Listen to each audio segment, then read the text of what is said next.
இன்னைக்கு டீ டைமுக்கு செம்ம ஐடியாங்க. புடலங்காய் குச்சி சிப்ஸ் செய்யலாமா? நல்ல கிரன்ச்சியும் ஹெல்த்தியும் குழந்தைங்களுக்கு ரொம்ப ரொம்ப ரொம்ப பிடிக்குங்க. வாங்க அது எப்படி செய்வேன்னு பார்ப்போம். இப்போ பாருங்க, புடலங்காய் குச்சி சிப்ஸ் செய்யறதுக்காக நான் ஒரு 1/4 கிலோ நல்லா ஃப்ரெஷ்ஷான புடலங்காவை எடுத்துக்கிட்டேங்க. அதை எப்படி நான் சீவணும்னு சொல்லிட்டு உங்களுக்கு நான் சொல்லித்தரேன். அதே மாதிரி ஃபாலோ பண்ணி நம்ம செய்யலாங்க. இப்போ பாருங்க, அந்த முனையை கிள்ளிடலாம். அதுக்கப்புறம் இந்த இந்த காம்பை கிள்ளிடலாம். நடுவில் ஒரு கீரல் போடுங்க. கீரல் போட்டுட்டு அப்படியே இதை அப்படியே பாதியாக அப்படியே கரெக்டாக வெட்டிடுங்க. வெட்டிட்டு இதில் உள்ள விரையெல்லாம் எடுத்துருங்க. சூப்பராக இருக்குங்க. குழந்தைங்கள்லாம் ரொம்ப விரும்பி சாப்பிடுவாங்க. இப்போ பாருங்க, இது நான் எப்படி சீவணும்னு சொல்லிட்டு அதே மாதிரி மெத்தடில் செய்வேங்க. அப்படிங்க சின்னதாக அதை பாருங்க, அப்படியே சின்னதாக அப்படியே குட்டி குட்டி குட்டி குட்டியாக உங்களால் எவ்வளோ முடியுமோ அதே மாதிரி நீங்கள் கிண்டிடுங்க. அது பாருங்க எவ்வளோ சின்னதாக பெற்றோம் பாருங்க. இப்போ பாருங்க எவ்வளோ ஸ்லைஸாக சின்னதாக மெடிசு அதை பாருங்க எப்படி அரிஞ்சு வச்சிருக்க பாருங்க.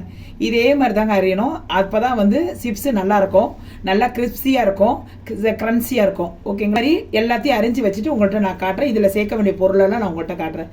பாருங்க எவ்வளோ மெலிசாக இருக்குது பாருங்க. இப்போ பாருங்க, அரிஞ்சதை ஒரு அகலமான தட்டில் போட்டுருங்க.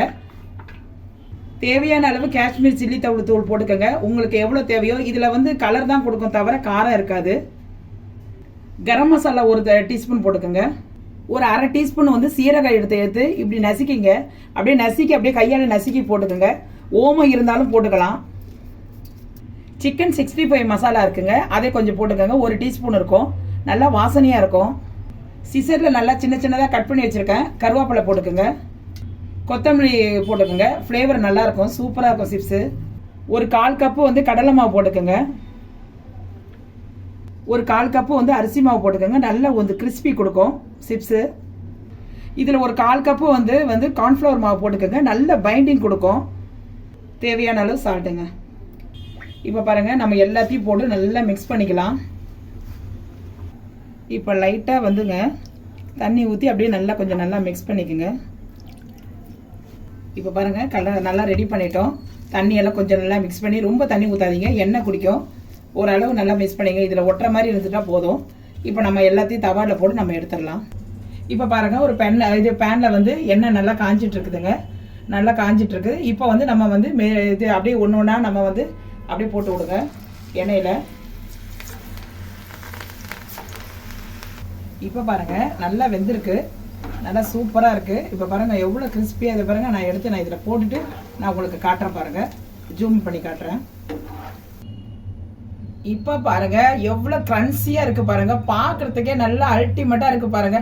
எவ்வளோ மேலே இருக்கிறத பாருங்க, எவ்வளோ முறுமுறுன்னு இருக்குது பார்த்தீங்களா? இப்போ பாருங்க, உங்ககிட்ட இதை ஜூம் பண்ணி தான் நான் காட்டுறேன். இந்த அளவு டேஸ்ட்டாக அவ்வளோ குழந்தைங்களாம் புடலங்காய் சிப்ஸானே கண்டே பிடிக்க முடியாது. அந்த அளவு இது உருளைக்கிழங்கு சிப்ஸை விட சூப்பராக இருக்குங்க. இதே மாதிரி நம்ம எல்லாத்தையும் போட்டுட்டு உங்கள்கிட்ட நான் காட்டுறேன், ஓகேவா? இப்போ பாருங்க, சவுண்டை பாருங்க. இப்போ பாருங்க, நம்ம புடலங்காய் சிப்ஸ் ரெடி ஆயிடுச்சு ஃப்ரெண்ட்ஸ். இதோ எப்படி அழகாக கிறிஸ்பியாக வந்திருக்குன்னு நீங்களே நேரில் பாருங்களேன். நீங்களும் இதே மாதிரி செஞ்சு ஒரு தடவை ட்ரை பண்ணுங்கள் ஃப்ரெண்ட்ஸ். பிடிச்சிருந்தா இந்த வீடியோவுக்கு ஒரு லைக் போடுங்க ஃப்ரெண்ட்ஸ். இப்போ பாருங்கள், உங்கள் முன்னாடியே அந்த புடலங்காய் சிப்ஸு எப்படி வந்திருக்கு, எவ்வளோ இதாக இருக்குது, கிறிஸ்பியாக இருக்குதுன்னு சொல்லிட்டு, க்ரன்ச்சியாக இருக்குதுன்னு சொல்லிட்டு நான் உங்கள் முன்னாடி இது பண்ணி அந்த சவுண்டை மட்டும் கேளுங்க. அப்போ தானே உங்களுக்கும் தெரியும் இது எவ்வளோ நல்லா முறுமுறுன்னு நல்லா கிறிஸ்பியாக இருக்குதுன்னு அவங்க சொல்கிறாங்களே அப்படின்னு. இப்போ பாருங்கள் சவுண்டு, பார்த்தீங்களா பார்த்தீங்களா பார்த்தீங்களா?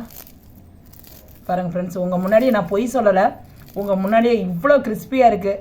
பிள்ளைங்களை அப்போ எவ்வளோ வாயில் தென்படும் போது எவ்வளோ சாப்பிட நமக்கு ருசியாக இருக்கும். ஒரு சாம்பார் சாதத்துக்கு, ரச சாதத்துக்கு கூட நல்ல வாட்டமாக இருக்கும் ஃப்ரெண்ட்ஸ். உருளைக்கிழங்கு சிப்ஸும் செய்யலாம். இதே மாதிரி உருளைக்கிழங்கு சிப்ஸு கூட செய்யலாம். இதே மாதிரி இது என்னுடைய சேனலில் போய் கொஞ்சம் பாருங்கள் ஃப்ரெண்ட்ஸ். நான் இதே புடலங்காய் வச்சு வடை செஞ்சுருக்கேன் ஃப்ரெண்ட்ஸ்.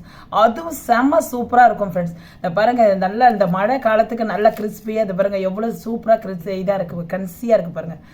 இதே மாதிரி இந்த வீடியோ பிடிச்சிருந்தா ஒரு லைக் போடுங்க, ஷேர் பண்ணுங்கள். புதுசாக பார்க்குற நண்பர்கள் யாராவது இருந்தால் சப்ஸ்கிரைப் பண்ணிவிட்டு பாருங்கள் ஃப்ரெண்ட்ஸ். இதோடு உங்களுடன் விடைபெறுவது உங்கள் அலமேலு. நீங்கள் சப்ஸ்கிரைப் பண்ணும் போது பெல் ஐக்கானை கிளிக் பண்ண மறந்துடாதீங்க. பக்கத்தில் ஒரு ஆல் என்ற ஆளுன்ற ஆப்ஷன் இருக்கும். அதை நீங்கள் கிளிக் பண்ணிங்கன்னா நான் போடுற வீடியோஸு உங்களுக்கு நோட்டிஃபிகேஷன் டெய்லி வரும் ஃப்ரெண்ட்ஸ். அதை பார்த்து நீங்கள் வந்து ஒவ்வொன்றா வந்து என்னென்ன நான் செஞ்சுருக்கேன் என்னுடைய லிங்க்கில் போய் நீங்கள் பார்த்தீங்கன்னா விதமாக செஞ்சுருக்கேன் ஃப்ரெண்ட்ஸ். நீங்கள் போய் பார்த்து பயனடையலாம் ஃப்ரெண்ட்ஸ். இதோட உங்களுடைய விடைபெறுவது உங்களாலுமே. நாளைக்கு ஒரு புது டிஷ்ஷோட புதுமையை சந்திருக்கிறேன் ஃப்ரெண்ட்ஸ். ஓகே தென் பாய்.